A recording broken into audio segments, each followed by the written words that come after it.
Lucky Lefty Podcast, the Onora Boys in the building, brought to you by Onora Whiskey, OnoraWhiskey.com. It is that premium American whiskey, OnoraWhiskey.com. And if you drink, by all means, make sure you do so. Possibly. You got to do it responsibly. Audio edibles each and every day. Apple Podcast, Spotify, the Lucky Lefty Podcast. Today, it's a lot to talk about. Left, pre-show talk. We got a little excited, man, and I can't wait for you to get to talk about the OC search, the names we're hearing.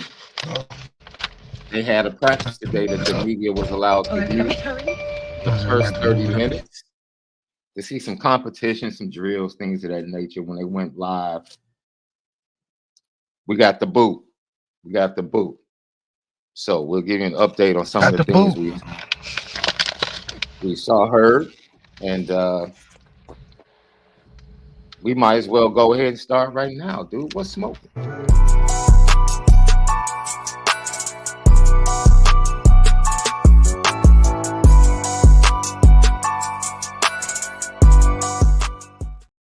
What's smoking brought to you by Fashion Geek, AlonzoJackson.com. Fashion Geek, we run the city. So that's the tag. Let's see. Fashion Geek run the city. That's what they say up here in Chicago. I don't know if you've seen they collab. They have this collab with Puma that's been going on for 3 years. Oh yeah. So they actually have a Christmas collab with the Plains line.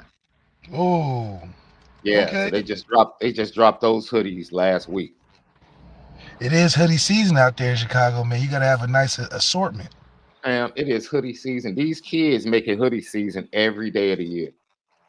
Yeah, it's all these anemic kids. All these anemic kids in the summers with big old baggy sweatshirts. Big baggy sweatshirts, hoodies, flops, sandals, slides, whatever you want to call them. Like, I don't know about you. I used to dress up in high school, bro. Those days don't even exist. I had uniform. Okay. I had uniform, so same kind of thing, but I dressed up. So but you went buttoned up cardigans. Oh, facts. It was either button up cardigans or sweatsuits. You know what I'm saying? Or something Nike Techs? No, we were in Adidas school. Oh, okay. You wasn't busting out no velour suits now, were you? No, none of that. None of that. We were strictly Adidas, and I would rock the basketball stuff or the baseball hoodie once a week, twice a week, something like that. Yeah. But other than that, it was Jabos, print shirts, which are back out now, which is crazy. What was the shoe game like? Were you a big sneakerhead in high school? Oh, I had just gotten into Jordans. Okay. Right before high school. That was Jordans had really just popped off. So I've always been a Jordan kid, but then back in the day, I used to rock penny loafers too. Oh, penny loafers, yeah, that was that country club swag back in the day. Yeah. That's why the loafers with the button up. When Kanye tried to make it seem like he was the one that brought polo, I'm like, dude, you're literally a byproduct of Chicago culture. Now he said he was a Garmento. The family's a Garmento family. Whatever that means. So look, Andrew Gilmore gets to our hot topic for today. Any concern that CJ Carr showing up early and impressing could lead to Minchie looking around, especially now that there will be a new OC and possibly a new system. He won't have a playbook advantage. This is what I'll say to that, Left. People need to relax, right? Because no one's really seen CJ Carr in live action. It's shell drills, right? Right. And what's being said about CJ Carr is the same thing that was being said about Kenny Minchie in the spring. You compare Kenny Minchie to all the other quarterbacks, and it was like, the ball comes out of his hand different. It's the same thing that's being said about CJ Carr. The ball comes out of his hand different. Yeah, because what you've had in the quarterback room has been abysmal. Everybody should be standing up. Stop worrying about who's on transfer. Kenny Minchie's not about to transfer, dude. No. Stand up and clap for the fact that there's actual multiple layers of talent in the quarterback room in Notre Dame. Yeah. That is the big news of the day. That's the hot news of the day. Notre Dame is stacking physical talent in the quarterback room. That's the way it should be. And that's what's going to steal the team to push forward, is when that group is at its strongest and they're pushing each other with talent and not politics. Yes. Because the political side of college football, if fans really knew the things that go on, right? Charles Jagusah wouldn't be starting in the Sun Bowl if Marcus Freeman was down with the political side, like his predecessor. Yeah. And it's good to see those two young men that are talented. Yo, you watch them throw the football in comparison to Steve Angeli, everybody else in that room. I think both of them, I want to see it up close and personal, because I've never seen Riley Leonard throw up close and personal. But I'll still bet money that C.J. Carr and Kenny Minchie had the two best arms in it. Yeah, I think that's a fair evaluation to say. I think Riley Leonard's coming off of a team success that he was the best player of. And honestly, I just think that when you get into the great equalizer of a team like Notre Dame, where there's a bunch of good players, the individual talent will have to stand out, and I think that's where CJ and Kenny excel at. Lucky Lefty podcast. So that's what's hot. Everybody is seeing CJ Carr in a little competition thing. They had the defensive line defending the offensive line and some of the drills. Just some fun competition at the beginning of the practice, and the video is floating around. Yeah. Christopher Terry caught a touchdown pass on Tyson Ford, and the ball was thrown to him by CJ Carr. So everybody's excited about that. Everybody's excited about CJ Carr, as they should be. They should be. He's a talented young man. Yeah, it's fresh meat. Fresh meat. It's like it's like when you get a new talent at school, everybody's excited about it because it's brand new. Nobody's seen it before. So it's good to be excited about it. It gives you hope for the future. But let's expand on just being excited. Let's actually develop it. Now, something else that's smoking, the offensive coordinator search left. Two names have jumped to the forefront, being reported by several outlets. One name you're very familiar with. Let's start with Kirby Moore, offensive coordinator at Missouri. He is the brother of Kellen Moore, former Boise State quarterback, offensive coordinator of the Cowboys previously. I like those Moore boys. LA Chargers. Now, it's funny because you actually mentioned Kellen Moore yesterday when you were talking about elite game managers as quarterbacks in college football, which is funny now that his brother is one of the top candidates for the OC job at Notre Dame. I'm just happy that Notre Dame is allowing Marcus Freeman to do a national search. Yeah, absolutely. I think if you get some legacy in there like that, I mean, you're bound to have some type of success. But, Marcus Freeman also going after a guy like that shows that Marcus Freeman wants to expand the offense and be a little more creative and definitely throw the football a little bit more. Kellen Moore and the success he had with Brady Cook as quarterback. He took a transfer running back and turned him probably into a third or fourth round pick in the NFL draft.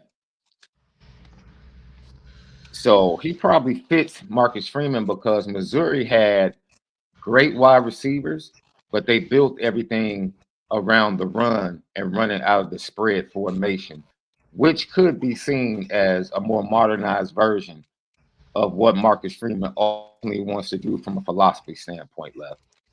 Right. The best offense I've seen from that expanded or innovative version of running the football is Liberty.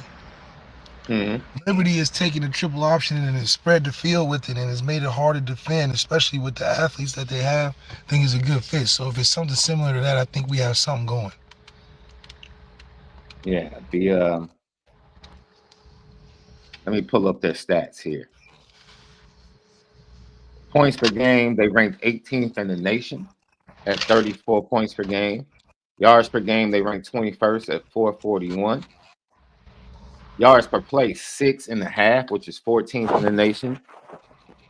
They ran the ball 53. This is what I'm talking about. They spread it out formation-wise, so they get you going horizontally, and then they run the ball 54% of the time.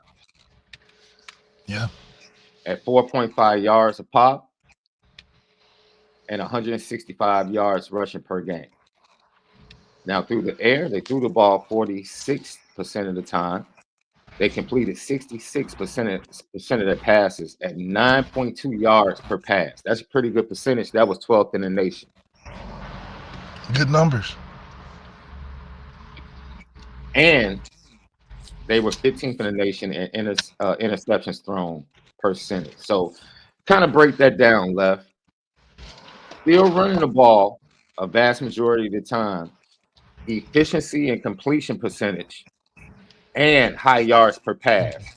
What is it? Does that tell you anything about Kirby Moore and what he likes to do? Yeah, it just shows a lot of just the effect of how he uses the run effectively. I think when you can look on the stat sheet and see the volume of runs that he's had, but see how the game is actually played from a spread formation, it gives the defense a lot to think about and covering guys in space. And we have the running backs, especially a guy like Jeremiah Love, who would look good running in lighter boxes or spread out formations than an Aldrich Estime in a 13, 14 personnel look where you got a bunch of heavy sets and you know you're running the football. This will give us the illusion of being more pass happy in the spread, but we still have a good stable of running backs so we can be effective running in lighter boxes because of formation. Now, you know what's amazing? This would actually be, you know how things work together for the good? I'm not trying to preach this morning, but it's like really like all things work together for the good of those that love Notre Dame. Let me go ahead and switch it up a little bit if I can. I hope I'm not offending my theologians out there. There you go. But over the last 3 weeks, the craziness has been real in the midst of the Notre Dame program. But really, great opportunity has been placed at the feet of Marcus Freeman. That's right. To be able to put the right pieces in place in spite of what's happened. I think most Notre Dame fans were kind of like wowed that Jared Parker got the position he got and ultimately left Notre Dame. But I think a lot of them were clapping and giving a round of applause and celebrating as he walked out the door. Right. And I think they got exactly what they wanted, which was an opportunity to go get an experienced, more modernized offensive coordinator to help Marcus Freeman. Now, Kirby Moore, if he comes to Notre Dame, you know what I've realized? And you said you're right, Left. I apologize for not just agreeing with you off the bat. We've always said this. You know what's amazing to me? What? Notre Dame can basically pick anybody up out the mud, clean them off and dust them off, put them on the shelf, and make them look better than they've ever looked. Oh, absolutely. That's what our best quality is. Bro, it's crazy. That's exactly what they did for Jared Parker. I mean, we literally turned a guy that was an office guy. Let's just be honest. You're not the offensive coordinator. You're not even the quarterback coach. You're just the tight ends coach. That's low on the totem pole. But guess what? You at tight end university. And then you spend a year doing that. They bump you up and move you an office over. Yeah. Now you O coordinator. And you do the things you do with the team you got. Low expectations. And now we can turn you to a head coach. Boy, we know how to turn beans into magic. Boy, dude, Troy is a perfect starter home. Starter home for a first-year head coach. First-year head coach. I would love to go to Troy. Heck yeah. They win. They're known for winning. They got everything you need to win. They got the recruitment down. Low expectations again. You're not going to hear about him until he's ready to get a bigger job somewhere else. That's the blessing gift, Christmas gift we done gave Jared Parker. We And done if he gave Mike wins, Elko Christmas yes, gifts. And yes, he's been eating off of that still. He done graduated to Texas A&M. gave Clark Lee a Christmas gift, made him look better. It is, look, Left, it's amazing what the Notre Dame brand can do for coaches. Hell, we gave Matt LaFleur a head coaching job with the Packers after 1 year at Notre Dame. I mean, come on. What? So to say that we're not the stepping stone, we're the stepping stone of college football. You come in average, come in as you are. That's what they say. What the scripture Pastor SHAUN SD2 mics, what's it go? Come as you are, and we will make you greater. Look what we did for our guy. Good old You said come as you are, Left. Come as you are. We're gonna make you That's 10 Notre times Dame better. when it comes to coaches. Come as you are. Seriously. That is amazing.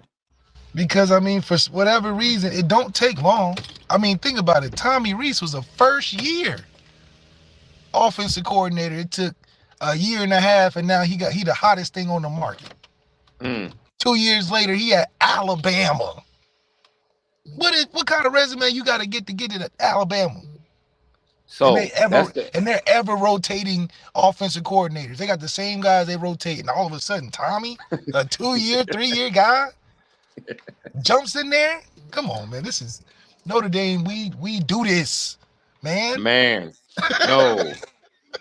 yo, you know that dude that drives around the neighborhood on garbage day with his pickup truck looking for all the scraps Oh that yeah. he can take to the scrap yard and get paid for?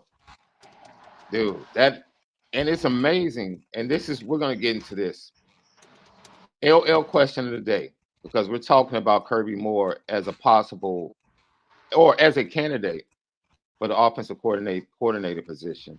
But there's another coordinator that comes from a different background and probably has different aspirations. So the LL question of the day: would you prefer that the next OC be a veteran OC that doesn't want to go anywhere, or would you prefer it to be a young, up-and-coming OC with creative ideas that has aspirations of being a head coach? What do you think about that, Left? Like right now, with everything Marcus Freeman is going guarantee you, through, Jared Parker wasn't thinking about no head coach until it was presented to him. I guarantee you. I think he was really set his sights on having another year of being an OC. So when his agent called him about the interview, he thought he was being punked? Oh, yeah, for sure. He had to. He's like, man, I just came out the mailroom. Now you want to put me at the VP office? Come on, man. This ain't real. It's only been a year, guys. Come on now. What did Troy see in that year that they're like, oh yeah, that's our guy, head coach, not offensive coordinator, the head guy? Come on, man. But it's more power to him. That must have been a hell of an interview. I can tell you that. That's a hell of a Zoom call. Oh man, the interview can't be that long. He only been a coach for a cup of coffee. And the whole interview had to be centered around Audric Estime. How'd you get Audric Estime to do this? How'd you get Audric Estime to do that? That's probably the question. Yeah. Oh, man. So what's your preference, Left? A young cat, innovative, or somebody that's a veteran that has been in the game and really doesn't want to be a head coach? It's not looking to be a head coach. I think Al Golden is the perfect archetype for a place like Notre Dame because Al Golden's seen it all, done it all. Now, obviously, I think that he has aspirations to go NFL sometime, but he knows how to stay in the presence of mind. He's not chasing necessarily the glitz and glamour of where college football coaching can make you and this and that.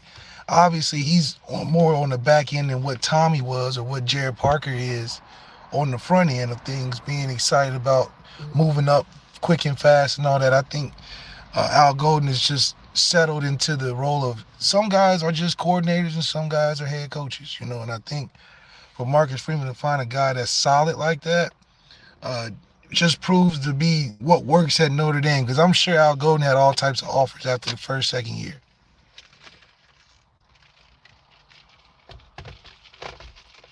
But when you talk to a guy like Al Golden, he's really X and O's, really focused on development. He not looking to do a bunch of rah-rah and photo shoots and stuff. He's a ball player. So I think guys like Al Golden and Harry Heastan are the type of guys that you need in a program at those right spots. It's almost like Christmas, right? Do you prefer to go to a house with the traditional joints, or do you like people that like have themed Christmases when it comes to foods and want to try different things? I don't know. I'm not a big Christmas guy, but I do Well, think whether that. Christmas, Thanksgiving, holidays, are you a traditional dude, like give us the traditional meal, or do you want to get hit up with, oh, I'm doing something different this year, I'm trying Oh, this? like I'm gonna hit you with the eggnog on Christmas kind of thing and gingerbread houses and all that. No, I mean whatever the vibe is. I think it's only matters with the people that you around. So if the family big on that, then that's the thing. Andrew Gilmore says, I don't care if they want to stay or leave. An OC is a 2-year or 3-year job. Well, it wasn't for Jared Parker, but I want a veteran who tailors his scheme to the talent versus bringing in a predetermined system. Where are you at there, Left? Isn't that balance to that? Like, don't you have to have a system to recruit to, in a sense, but still being flexible enough as a play caller and developer?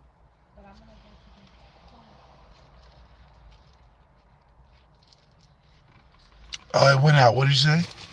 I said, Andrew said he wanted somebody that came in or comes in without a predetermined offense that can build everything around the talent. But as a recruiter, don't you have to have a system set in place of what you want to do in your philosophy in order to be able to recruit to that system initially? I don't know, man. It's an interesting thing for me. I just think that it's really just it's an a la carte thing. It depends on what works best. And right now, what works best for us is to stay current, but also have some foundational pieces like we do.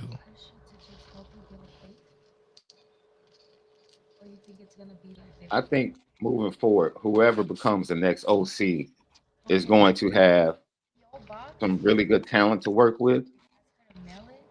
But like you said, one of the first things that Marcus Freeman is probably going to ask everyone that he interviews is, yo, what's your offensive philosophy?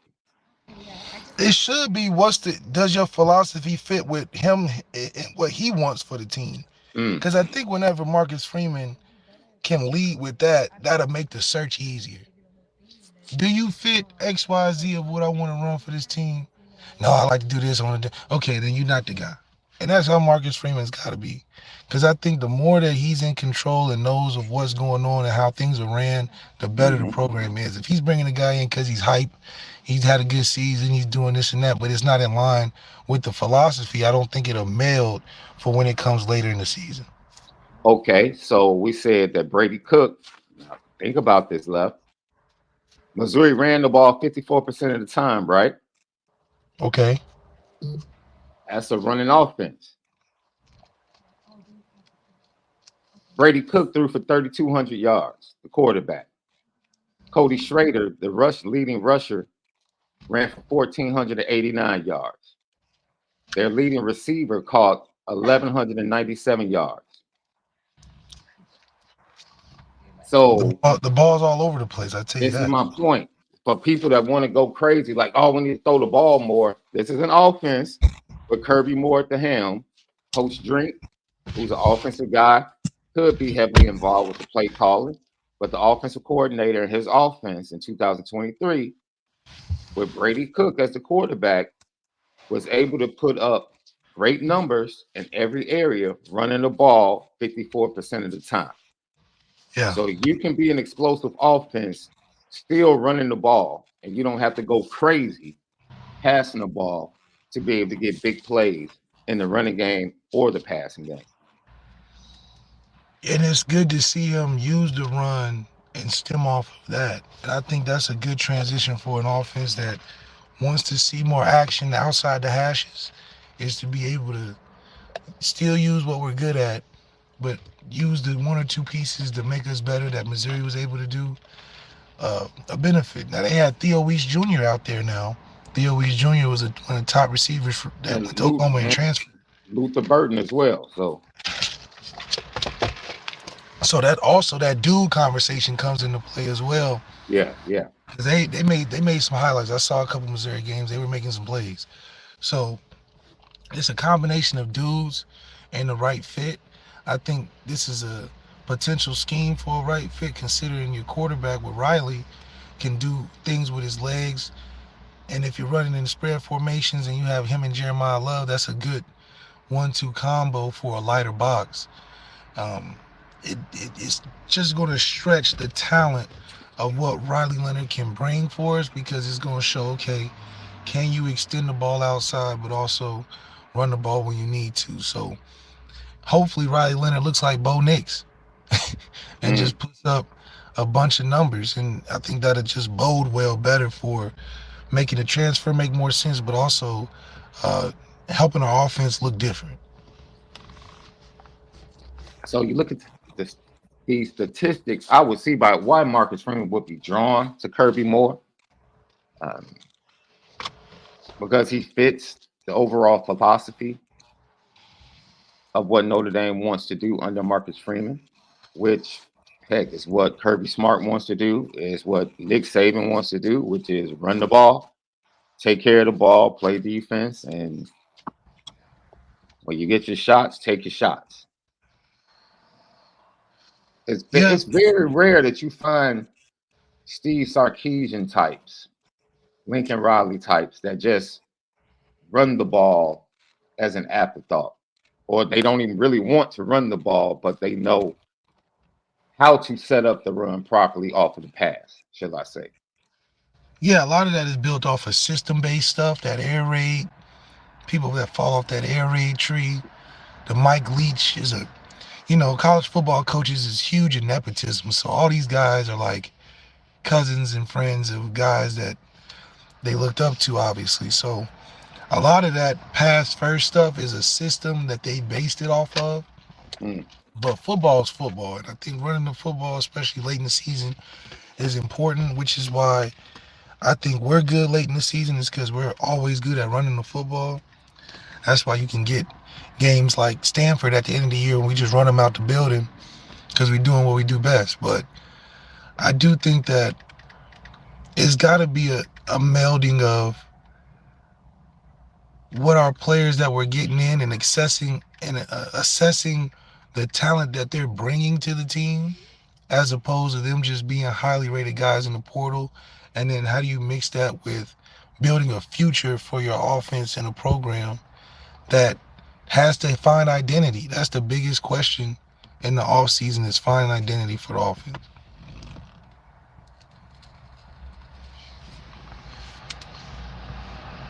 And why that's important is because new offensive coordinator, new quarterback, new running back, new lineman. And identity is a great place to start. Yeah. So all of what we have experienced, I believe all we've experienced in the past, I think we're getting a reset on what this offense can look like, because all of it's out of the building now. There's not any droppings or leftovers of what the previous regime has in that offensive side. Mm-hmm. So this gives Marcus Freeman that fresh start to change what, the face of the offense looks like from a style perspective. Defensively, he's done it, and we've looked great and benefited from that. So I think the closer he can stay on that line of making it his own, I think the better off he will be in the future. The second reported candidate is someone left that you know very, very well, someone that you talk to right now, this very day, have a strong relationship with, and that is current offensive coordinator and current quarterback developer of the 2023 Heisman Award winner, former offensive coordinator at Notre Dame, Mike Denbrock. His name has been mentioned. Some people have gone as far as to say it may be his job and his opportunity to decide whether or not he stays at LSU or comes back to Notre Dame. He has a great love for Notre Dame. You have been on record for the past 2 months, Left, on and off the record, saying that Notre Dame needs to try and get Mike Denbrock back to Notre Dame. I don't know if you got something or heard something through conversation, or whether you were just looking at the talent coming into the quarterback room. But you made it a point to say the last time the quarterback room was right was when Mike Denbrock was here with Matt LaFleur under him as the quarterback coach. What makes Mike Denbrock so good at what he does? Well, I think he had a great understanding of who he had as talent, and uh, it truly fit everybody and what they needed, and you can tell that he went to the strength of the team. LSU, dating back to Leonard Fournette, they're a running base team. Mm. When LSU graduated, when Joe Burrow and all those guys started coming through and they started highlighting the receivers, I think Denbrock relied on that, but also knows how to recruit. He knows how to get guys in the room. So I believe Notre Dame was best when their quarterback room was the most talented. And those were all the years Denbrock was there. From recruiting and calling plays and just being involved. When I was there, he was working with receivers in the very beginning and was always involved in the play calling aspect. Guys like him. When he was the receiver coach, I'm sure he doesn't know as much as Chancey Stuckey, but the man knows enough to get guys ready to go, and you can see the impact he's had on, getting a Heisman guy in Jaden and having 2 first-round receivers. I mean, he shows that when he can get the guys, he can make it happen. And I think, when he was at Notre Dame, he had the guys to make it happen, and some things didn't fall our way, but I think the guys benefited when Denbrock was in that position, and he's a familiar face and definitely knows the issues that Notre Dame has had in the past and how to address them. Which goes to the LL question of the day, right? The young up and coming, innovative offensive coordinator, or the veteran coordinator that's not going to be here. He's support for Marcus Freeman, can give him advice, but also he brings Mike Denbrock is a dog on the recruiting trail, bro. Yeah, he can recruit. He can recruit his tail off. I don't know how Kirby Moore is on the recruiting trail. Whoever comes in, their first job is going to be solidifying Deuce Knight and making sure Deuce Knight is comfortable. Yeah, Deuce would probably be excited if Denbrock came because what he saw with Jaden Daniels. With Jaden Daniels, you're right. You're right. And that's a slam dunk. If I was Deuce Knight, I would be excited and think, okay, we got answers now. So that's I just think it's a good transition. Mm-hmm. Guys like Kenny Minchie especially would benefit a lot from a guy like Denbrock in terms of his play style and layering the football and making reads on options and stuff like that. So it's pretty cool to see. But then just about making it happen. I think, if anything, like you said, Notre Dame can pick who they want, if we being honest. Man, see, this stuff like this, Left, because we're on transition. Stuff like this actually probably frustrates Notre Dame fans. You and I know of a coach at a prominent program at a certain position that wanted to come back. I already know what you're about to say because he should be back. If he was back this year, there's no disrespect to Dina McCullough. Yes. But Coach Alford would be perfect fit, even when the head coaching job was up. Even when the head coaching job was up, I thought Coach Alford should have been a huge, strong candidate for that That's job. another coach that you have a strong relationship with that you talk to up until this day.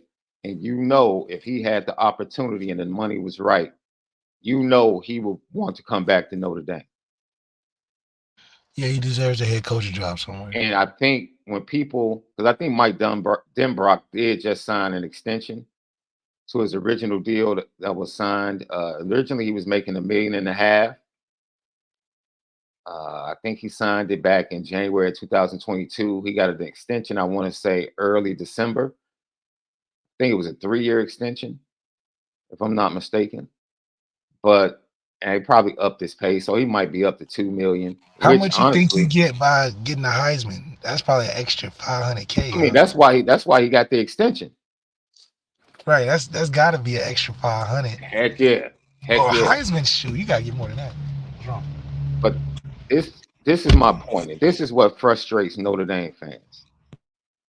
Notre Dame has a pool to where its top coaches love being at Notre Dame. Notre Dame just won't jump in feet first with the money. And that's what frustrates fans. If Notre Dame would go ahead and play big bank, take little bank like they can, We would win every year. they would dominate the coaching searches, dude. Right? Yeah.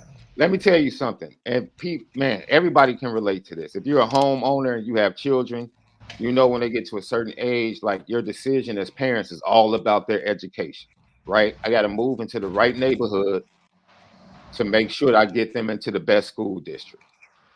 That's Right. it.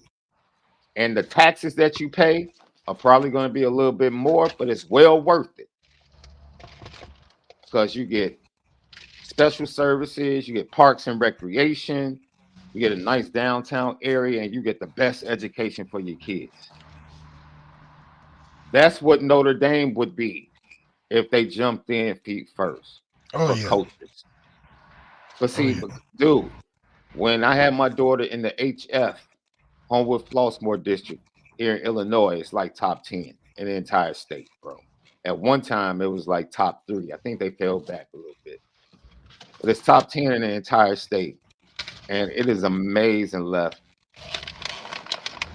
There is no such thing as like new teachers getting jobs in that school district. Like teachers don't leave that school district, bro. Oh, it's like you. It's one of those. If you get in, you in.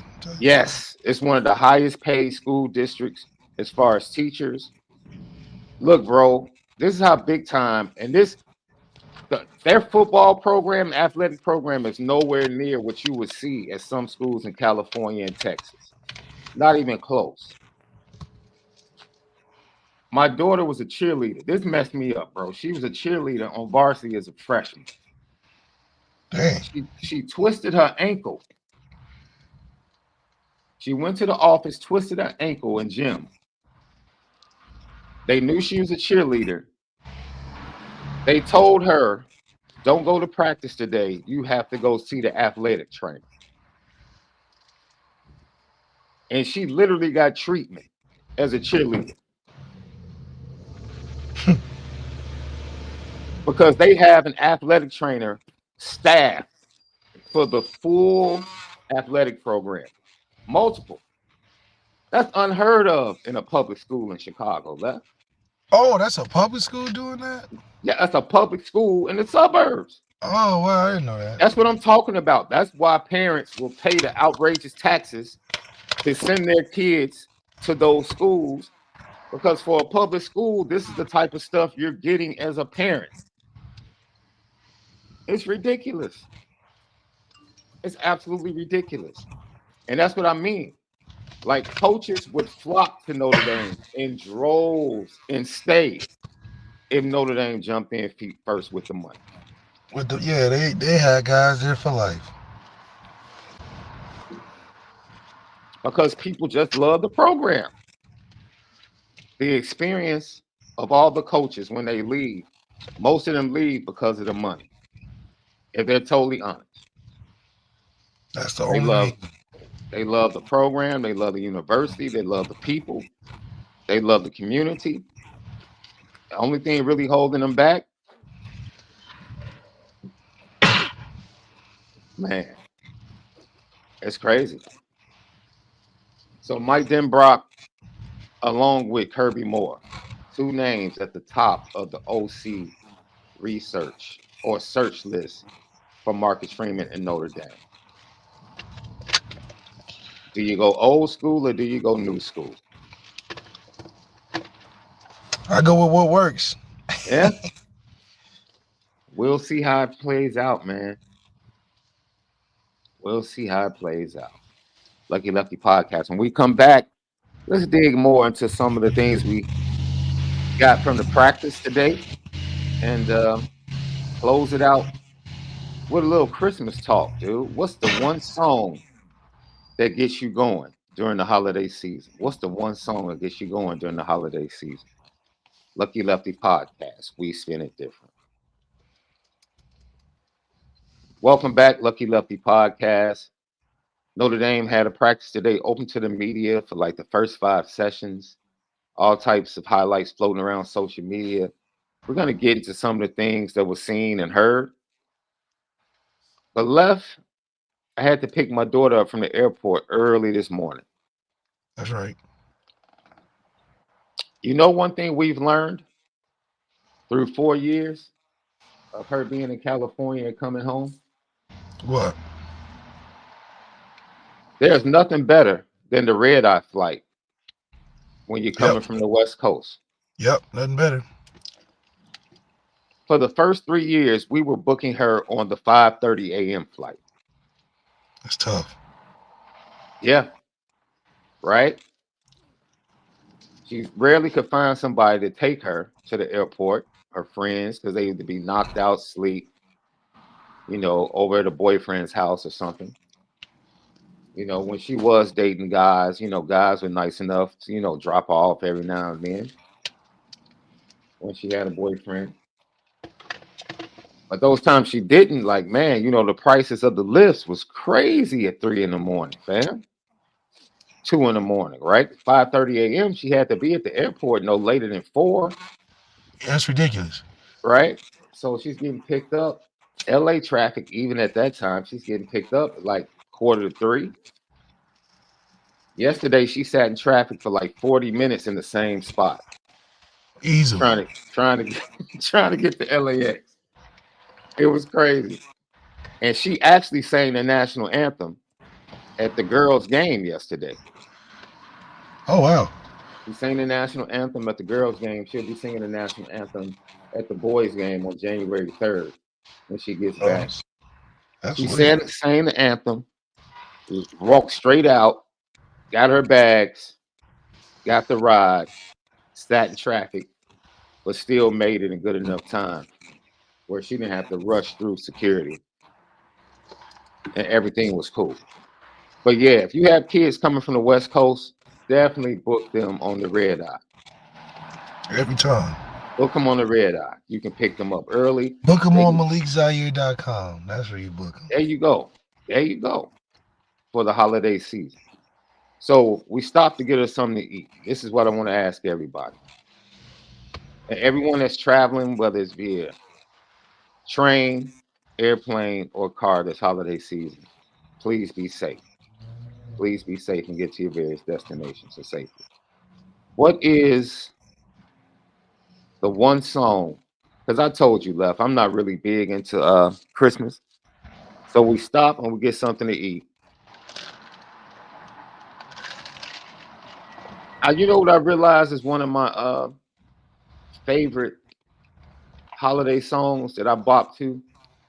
What? As it came over the airways this morning while I was eating my blueberry bliss pancakes. They were amazing, by the way. Sound like it. That was man. They were amazing.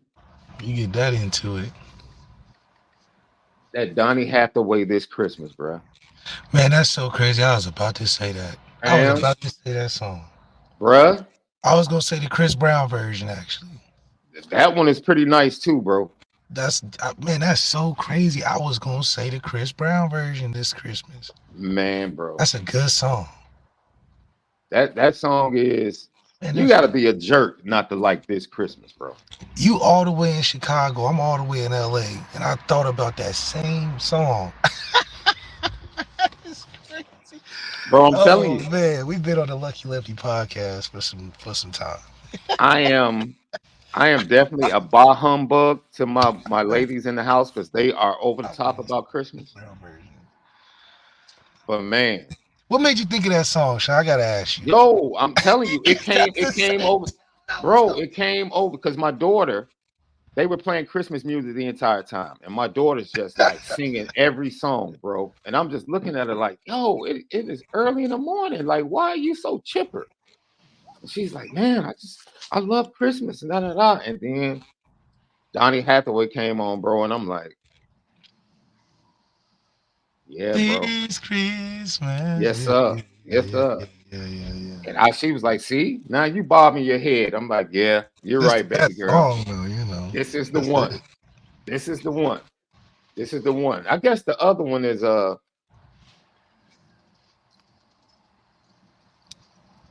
Mariah Carey joint. It's got a little, it is kind of like the national treasure of Christmas songs for a lot of people. It's funny how she just comes up every year, same time, same song, Yo, same everything. man. She don't even change the words. It just be Now run me my bag on Christmas every time. now the song that makes me laugh every year, no matter when I hear it, James Brown, Santa Claus is coming straight to the ghetto. Oh, yeah, that's right. When I hear that song, for some reason, I just bust up laughing, dude. 'Cause I'm like, this cat James Brown is a fool, bro. Like, I wonder what came through his mind when he was composing this joint right here, Creative. man. So, what's your favorite? What's the one Christmas song, LL Nation, that gets you going, no matter how you're feeling? Let us know in the chat. How encouraged are you now? We talked about it a little bit earlier and what's smoking. But talk to me about this quarterback room now and the chances and the opportunity of a new Potter that's going to put these quarterbacks, Kenny Minchie, CJ Carr, Steve Angeli, and Deuce Knight, on the Potter's wheel and form them into winners at Notre Dame. Like, how are you feeling right now on a scale of 1 to 10 about the Notre Dame quarterback room? I'm about a 7. I just got to see who's going to be the alpha dog in the room. And that's really all that matters, man. I got to see who the alpha dog is in the room.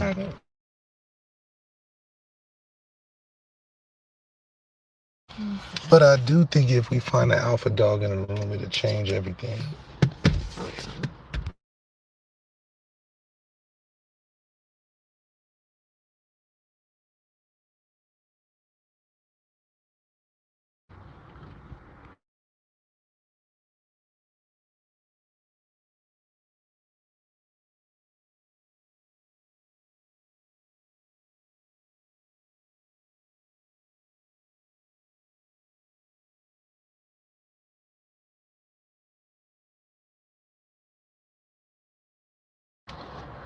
But I do think that I'm feeling about a 7. I would like to see who pops, whether it's Minchie, CJ Carr. I think Steve being in this neutral setting has the easiest path out to leaving if he wanted to. No harm, no foul. Everything's kind of getting resetted on offense. Steve can't rely on the leverage of knowing all this stuff now that everybody's gone. And he has to go square one, basically. I don't see a bright future with that. As to Kenny Minchie, opportunity of a lifetime. You at the right stage to get adjusted to college football. You know the speed. So now it's how fast can you apply learning something to your comfortability being out there in college football. That's the best place to be. CJ Carr's still learning. He don't have that college experience just yet on that level like a CJ, but it's still a good place to start with the years he's got. And then Deuce Knight, seeing that, if it was DENBROCK, for instance, a coordinator that's proven, got it done recently, can Mm-hmm. make it happen, change careers. It's just looking good all ways around it.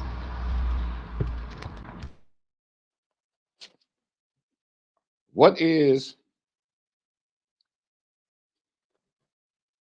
the best case scenario if things play out perfectly for this quarterback room? You talked about who the alpha is going to be. Who do you feel like needs to be that guy moving forward for everything to kind of line up the way it did under DENBROCK back in the early 2010s? It should be Minchie. Steve should transfer.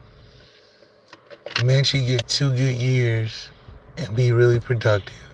We bring in Mm, another high-powered recruit, and then Deuce and CJ go at it. mm-hmm. Well, yeah, CJ get a year. Him and Deuce go at it, cause that'll be Deuce at a year and a half. But CJ's year is do or die, But that's just the regular balance of college football.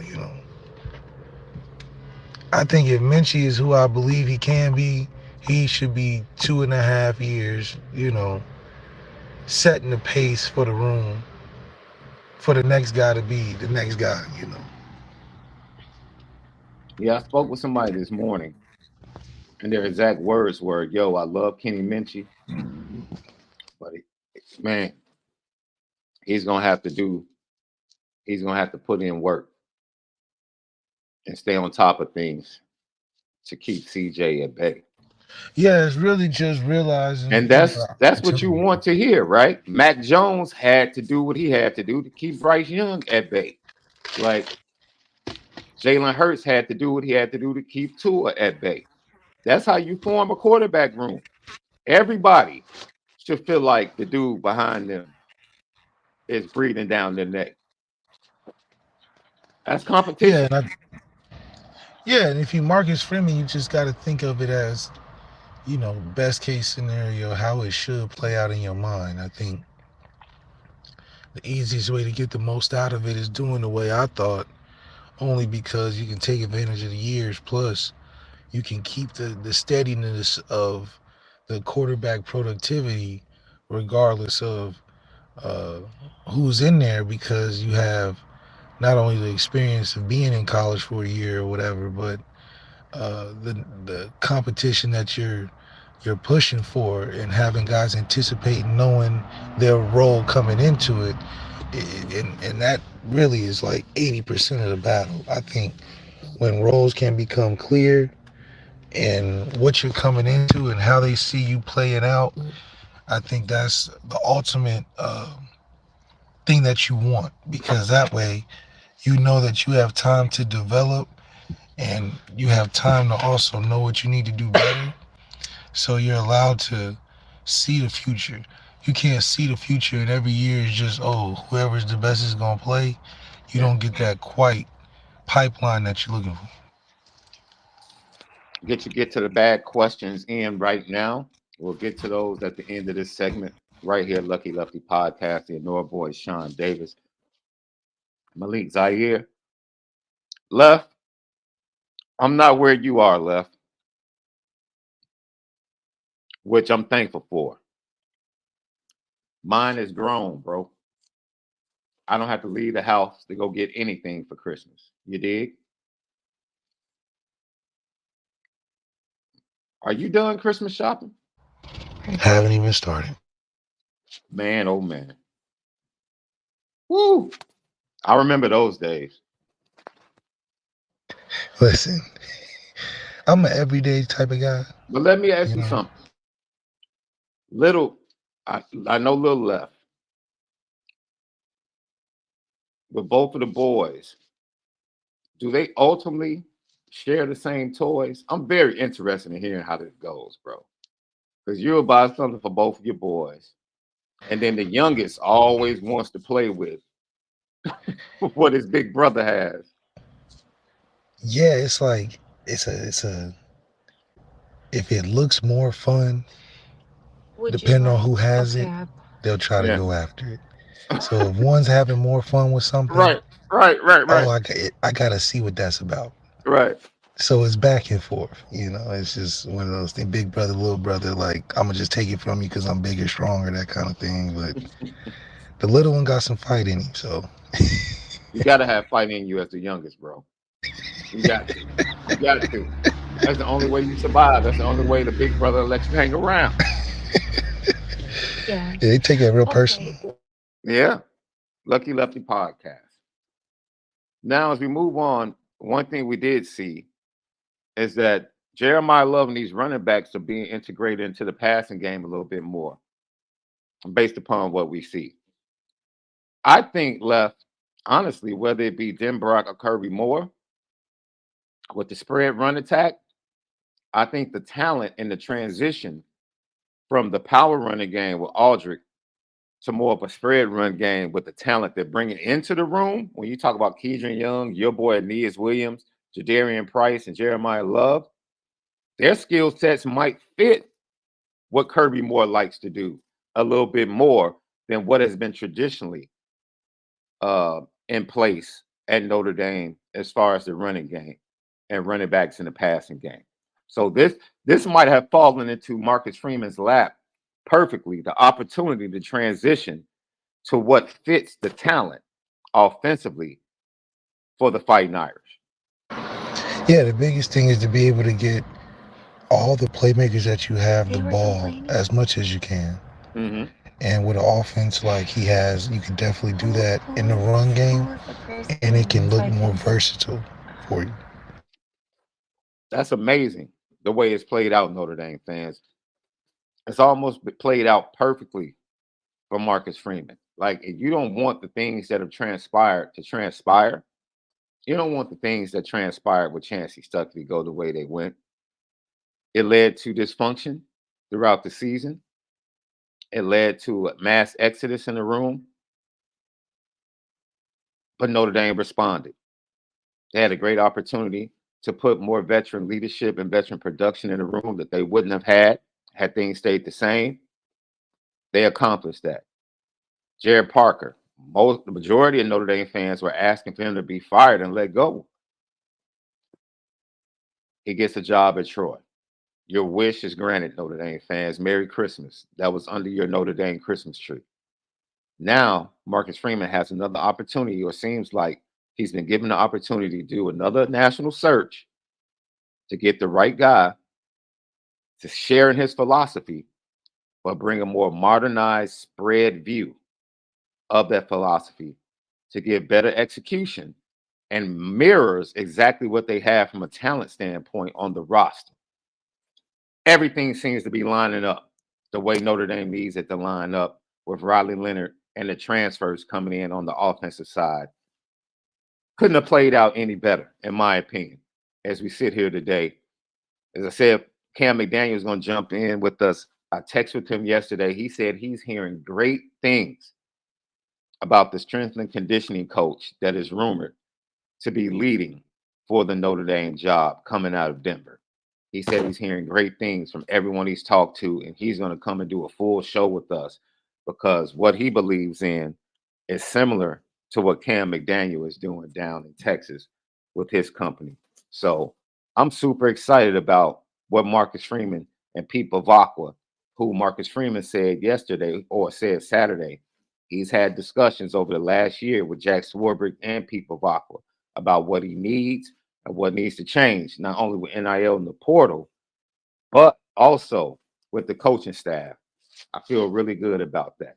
So it should be great, Left. It should absolutely be wonderful to see where they stand with this offense and who they hire and how it's going to be transformed going into next year. Yeah, I totally agree, especially when you think about everything that is happening right now in the program, things that we have wanted and probably didn't have a right answer for how to get it done and got done.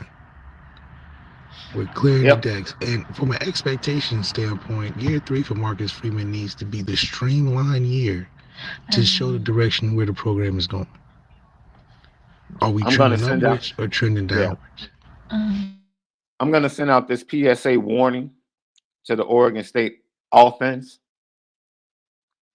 y'all in trouble, man. Oregon State, this defense you're about to face in the Sun Bowl, you're in trouble. It's some dudes on the side of that ball, bro. I'm talking about some dudes that can move. They can. I'm talking about they're moving different, left. These I believe it. defensive We got dudes, some young dogs ready to yeah, play. they're moving different, bro. Like this could be scary for a lot of teams in 2024. I think Bernie said it. Yeah, this defense, the potential is through the roof. Absolutely through the roof. Yeah, and that's what you want. You want to be encouraged by the depth that you have and the young guys that want to pop on the scene. You need screen poppers to be enjoyable to watch. And that's something that I'm excited to see because I know that they've been in the incubator for a long time.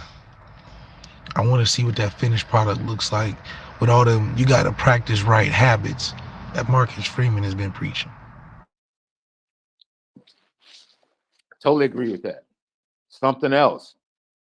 Eli Raritan is next. You want to know who's next up? That next dude is Eli Raritan.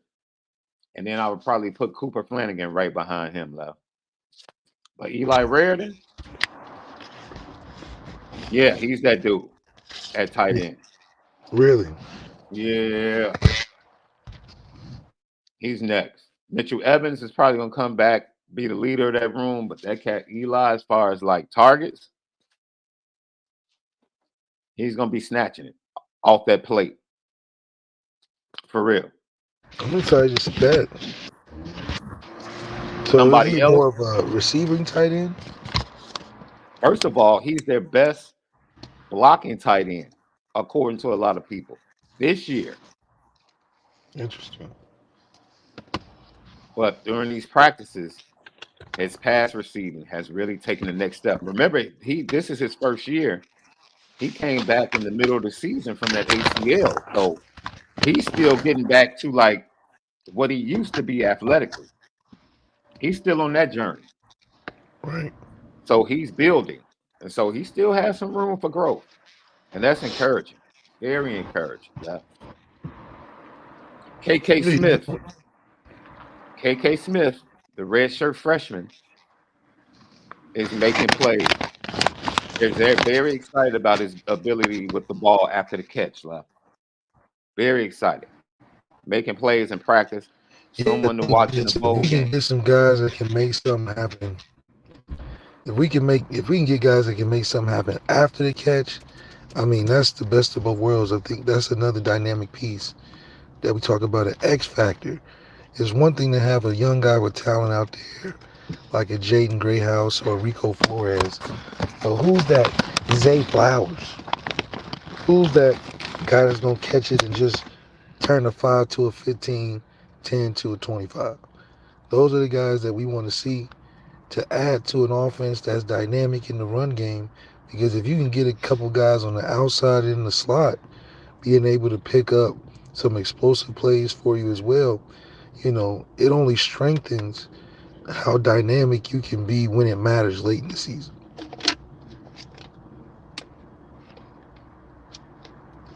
You're on mute. You're on mute, I think.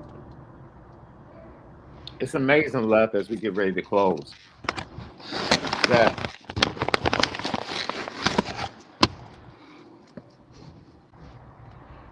Notre Dame can have the amount of talent they have offensively.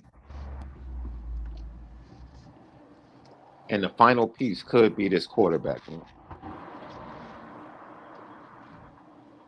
Could we be on the precipice of a 3-year run offensively that we haven't seen in a long time in Notre Dame? Maybe so, Notre Dame fans. We literally might be on the precipice of getting the right guys at coordinator, getting the right guys in the quarterback room, and production offensively that we haven't seen and excitement we haven't seen from Notre Dame in a long time. How are you guys feeling about that? Yeah, man. Like, this is a great season, the holiday season, something to look forward to. Looking forward to the new year. You really could be on the precipice as a fan base of watching some of the best offensive football that you've seen at Notre Dame in a long time. Yeah, I think it's very encouraging to see one side of football be solidified the last couple years with the defense and how nuanced it was, and then how it became. We started to find our highlighted players, and the third year we got some award-winning guys, some first-round guys, so to see the growth and establishment of one side of football for Marcus Freeman, and now to see the transition for the offense happening, something to really be encouraged by. So hopefully we can meld it at the right time to where we catch our defense in a prime way, and then our offense be ready to win national championships. We should be on the right track. So going back to our LL question of the day, the one Christmas song that gets you going. Let's see what the people are saying left as we get ready to get out of here.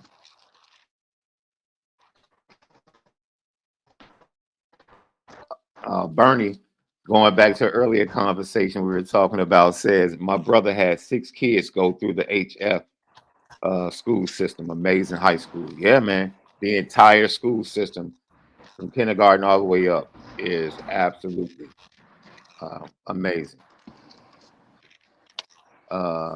Lou Rawls, Christmas songs, slap. Okay. Lilo Galante Marcel says, oh, yeah. Yes. Merry Christmas with the mixture of Silent Night by the Temptations is dope. That's a good one, Marcel. That's a good one. That little medley, and they switch over from Merry Christmas to Silent Night. I like that. Marvin Bell, he's with the Mariah Carey Christmas song.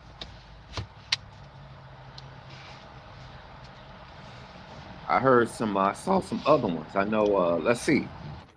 Bernie said the Fairy Tale of Philadelphia is an Irish song. Never heard it. I'm gonna have to research it when I get off here. Never heard it. Yeah, Ray Charles. Ray Charles, The Spirit of Christmas. That's a good one. Elvis, Blue Christmas. Oh, Jeff Flute says Christmas in Hollis by Run DMC. I forgot about that one. That is a good one. And someone here it is, Chris Warinka says Bing and David Bowie, Drummer Boy, Little Drummer Boy. I actually had to sing Little Drummer Boy in a Christmas play back in the day, love. Yep, Christmas plays was big back in the day. For church, yeah. Mike Tyson, okay. I forgot Mike Tyson had a Christmas song. Do they know it's Christmas? Yeah, he did have a Christmas song. Thank you for everybody that tapped in with those, man. We greatly appreciate you. Yeah. Great show left. Practice updates, CJ Carr. And we talked about which style of OC which you like to see Marcus Freeman hire for Notre Dame. All right, you know what time it is left.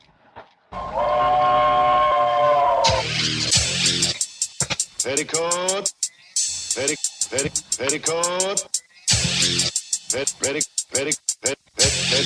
Petticoat Junction. It's time to get petty. Oh, we did a good job executing. Are you upset with something? And fire up the Petticoat Junction train. I just don't like you. You don't? No. What is today's petty historic? Petty Junction.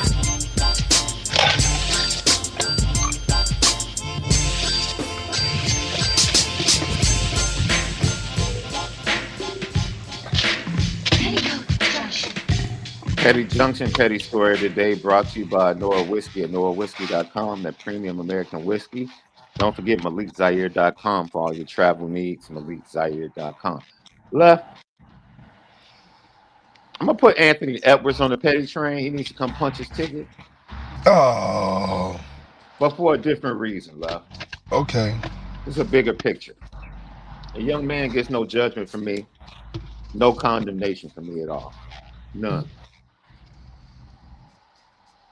But I need these athletes to do better. That's right. And what I mean by that,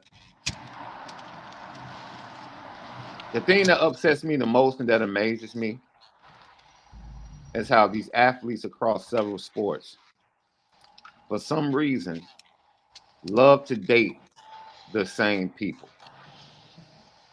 It's like literally the same dating pool, dude. Yeah. The same big group. And it's amazing how comfortable they are. I'm just thinking of it from a health standpoint. Like, I would be uncomfortable, dude. I can't be sharing with 2, 3 other apps. That would make me uncomfortable. For me, that would just make me uncomfortable. And I just need them to be better, man, because they understand the current climate of what's out here. They know going into it, man. Just make better decisions. That's all. That's my hope and my prayer for these, especially these young ones, man. Just make better decisions, man. Because you create situations. He ultimately apologized for his comments, and I mean, but he apologized for private messages being leaked. That's crazy. well, see, that's what I'm saying. They know. See, these are the consequences now. The consequences are totally different than they were 30 years ago, left. Yeah. 10, 15 years ago. They're totally different now. You already know people are going to run to the gram. You know that.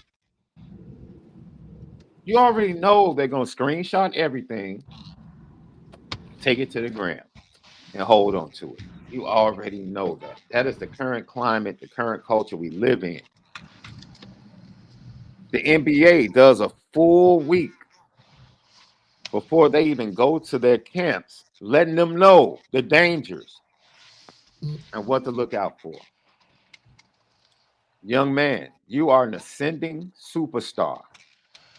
Your team is the #1 seed in the Western Conference, tied with the best record in the NBA with the Boston Celtics. And in the middle of the season, you have to deal with this crap. With your girlfriend expecting at the same time. That's really the killer. Come on, man. Crazy. So I'm gonna pray for him, Left. I'm not about to condemn him or come at him. Well, it seems like the situation was solved. It's just a public embarrassment, I guess.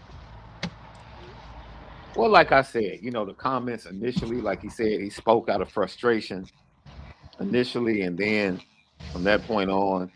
But I think the motivation was that the current girlfriend posted something about them expecting, and that's what prompted the other young lady.